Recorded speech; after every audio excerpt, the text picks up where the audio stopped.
दोस्तों नमस्ते। अपनी कुर्सी की पेटी बांध लो, मौसम बिगड़ने वाला है। यह वाक्य मैं नहीं कह रहा हूं या किसी विमान के पायलट का यह वाक्य नहीं है। पिंजरे में बंद शेर का शिकार किया, कभी खुले में शिकार करके देखो, तुम्हारी नस्लें तक तबाह हो जाएंगी। यह भी मेरा वाक्य नहीं है। आश्चर्य इस बात का है दोस्तों मुझे कि यह वाक्य खुले तौर पर लिखे जा रहे हैं और गली गली नुक्कड़ नुक्कड़ चौराहे पर इसके बैनर लगाए जा रहे हैं। आश्चर्य मुझे इस चेतावनी का नहीं है।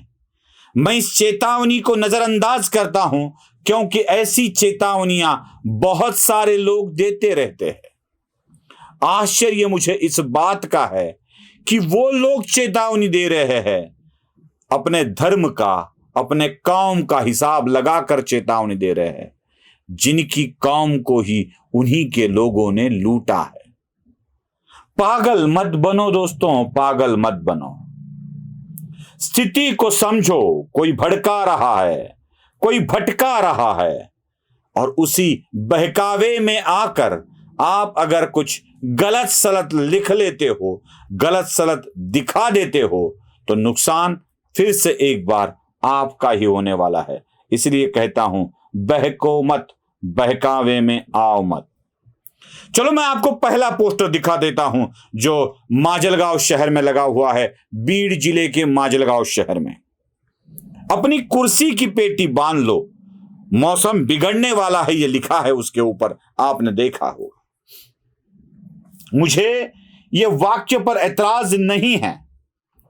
रमजान ईद की पाक महीने की शुभेच्छाएं देते वक्त इस तरह की भड़काऊ भाषा का इस्तेमाल करना गलत है, क्योंकि आप पाक रमजान में अपने भगवान की, खुदा की इबादत कर रहे हो, उसको पुकार रहे हो, उससे दुआएं मांग रहे हो, और उस वक्त ये भड़काऊ भाषा ठीक नहीं देती।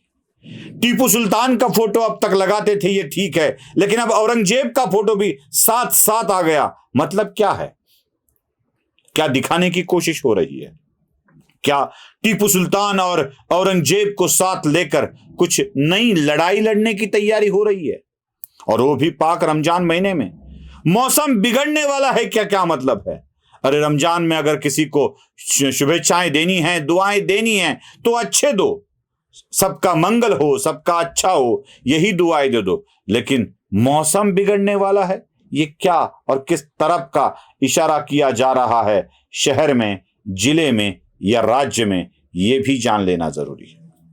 चलो मैं दूसरी तस्वीर आपको दिखा रहा हूं। उस तस्वीर में अतीक और अशरफ को, जिनका खात्मा हुआ उत्तर प्रदेश में, उनके तस्वीरों के साथ साथ उनको शहीद का दर्जा दिया गया और मुसलमान को मार डाला, इस विषय को खासा जोर देते हुए दिखाया जा रहा है, खासा जोर देते हुए दिखाई जा रहा है। मुझे बस इतना पूछना है कि क्या अतीक और उसकी फैमिली ने सिर्फ हिंदुओं को तंग किया था? अतीक जैसा कोई भी गुंडा, कोई भी हैवान, कोई भी राजनीति में धर्म का इस्तेमाल करने वाला इंसान जो मारा गया, वो कभी किसी मजहब का नहीं होता है। अतीक के गुनाहों की लिस्ट अगर आप देखोगे तो पता चलेगा कि अतीक ने जितनी ज्यादती हिंदुओं पर की है, उससे कई गुना ज्यादा मुसलमानों पर भी की है। अतीक पर तो वैसे सैकड़ों दर्जनों गुने दायर है, लेकिन उसमें से 20 बड़े मामले हैं। बड़े मामले का मतलब है किसी को मारना, किसी को लूटना, जमीन पर कब्जा करवाना, घर पर बुलडोजर फिरवाना, ऐसे 20 मामले दर्ज है। इन 20 मामलों में से पता कर लो जाके, प्रयागराज पुलिस स्टेशन का ऑनलाइन रिकॉर्ड भी आपको मिल जाएगा। उसमें से 13 मामले ऐसे हैं जिसमें अतीक ने मुसलमानों पर ज्यादती की है। क्या अतीक मुसलमानों का मसीहा था? क्या अतीक मुसलमानों का अच्छा चाहने वाला था? तो फिर 13 मामले में उसके पीड़ित मुसलमान क्यों हैं? मैं बस तेरा ये फिगर बताकर चुप नहीं रहने वाला हूं, कुछ और भी आपको बताना है, कुछ और भी आपको दिखाना है। एक निशान नाम के व्यक्ति के एक इमरान जाई है, जो रिश्तेदार भी है अतीक के करीब, उनके प्रॉपर्टी पर कब्जा करने के लिए निशान के घर पर अतीक ने बुलडोजर चलवाया था। यह निशान कौन था? हिंदू था? क्या इमरान जाई हिंदू था? इसमें से कोई भी हिंदू नहीं था। अतीक के बेटों ने मदरसों से 2 नाबालिग लड़कियों को उठाकर लेके आया और न जाने उसके साथ क्या क्या गलत कर्म किए। मदरसों से उठाई गई 2 लड़कियां क्या हिंदुओं की थी, ईसाइयों की थी, बौद्धों की थी, या किसी और धर्म की थी? किसी और धर्म की नहीं थी, बल्कि मुसलमान धर्म की थी। मुसलमानों पर भी अत्याचार करने वाली ये फैमिली है। अशफाक कुन्नू की हत्या का आरोप भी अतीक पर है। अशफाक कुन्नू नाम लिख लीजिए। न एक वहां का पार्षद है नैसन नाम का, उस पर गोलियां क्यों चलाई गई थी? एक राजकीय कार्यकर्ता है अशरफ, भारतीय जनता पार्टी से शायद रिलेटेड होगा, उसके ऊपर गोलियां किसने चलाई थी? यही अशरफ है। अशरफ के ऊपर गोलियां चलाकर हत्या कर दी गई। नैसन नाम के पार्षद की हत्या कर दी गई। अशफाक कुन्नू की हत्या कर दी गई। इमरान जाई और निशान के घर पर बुलडोजर चलवाया गया।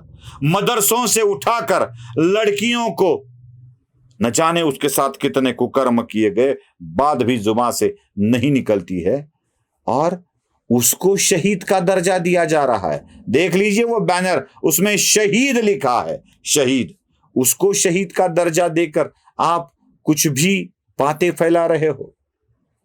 और कुछ अखबार भी है वहां के लोकल, निकलते तो कम है लेकिन उगलते ज्यादा है। जहर उगलते ज्यादा है।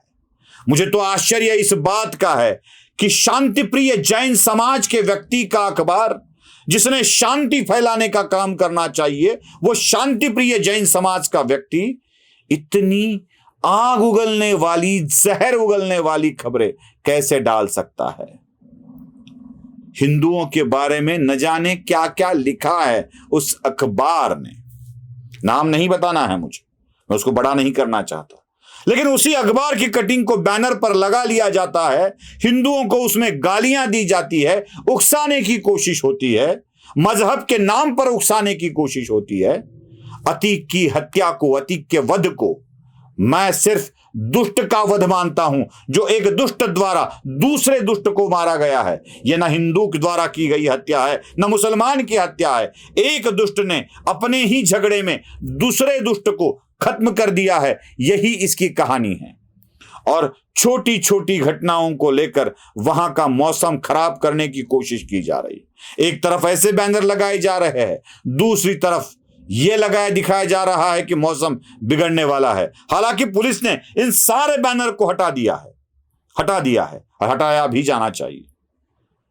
ए मुसलमान दोस्तों, याद रखो, अतीक कोई मुसलमानों का मसीहा नहीं था, वो एक राजनीति वाला व्यक्ति था जो अपने हित के लिए कुछ भी कर सकता था। उसकी मौत का मातम मनाते मनाते आप इसको हिंदू मुसलमान तक मत ले जाओ, यही प्रार्थना है। नमस्ते।